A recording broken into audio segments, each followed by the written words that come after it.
ঈদুল আজহার আমেজে বাড়ি ফেরা কর্মজীবী মানুষ রাজধানীতে ফিরছে।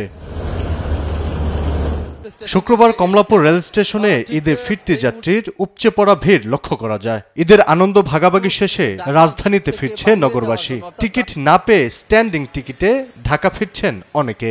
টিকিট নিচ্ছি 2000 টাকা, যদি মূল্য থাকে 2500 টাকা দিয়ে টিকিট নিচ্ছি। যে এসি বগিতে করে আসছি, সে এসি বগিতে এসি বগি ছিল না।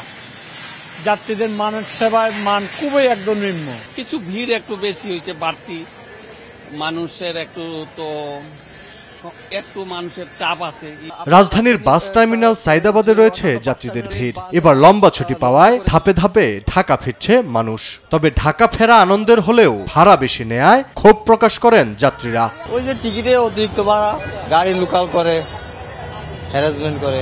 মোটামুটি খারাপ না, মোটামুটি ভালোই আছে রাস্তাও, কিন্তু ভাড়া বেশি নেয়। ভাড়া যেখানে 300 টাকা ভাড়া আছে, সেখানে 600 টাকা ভাড়া নেয়। সদরঘাটে ভোর থেকেই লঞ্চ যাত্রীদের ভিড় ছিল চোখে পড়ার মতো। বাড়তি যাত্রীর চাপ নিয়ন্ত্রণে সময় মতো ঢাকার উদ্দেশ্যে ছেড়ে আসছে লঞ্চ।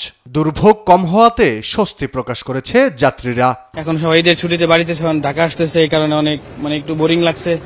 কারণে মোটামুটি আর কি সব মিলিয়ে ভালোই লাগছে। এসে আলহামদুলিল্লাহ খুবই ভালো।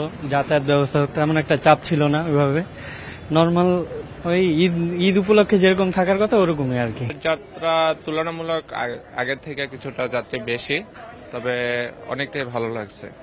ঈদের ছুটি শেষে রাজধানীতে কর্মজীবী মানুষ পরিবার পরিজন নিয়ে ফিরছে।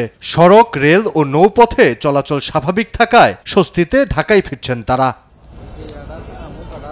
আলী আক্কাস, আকাশ, দেশ টিভি, ঢাকা।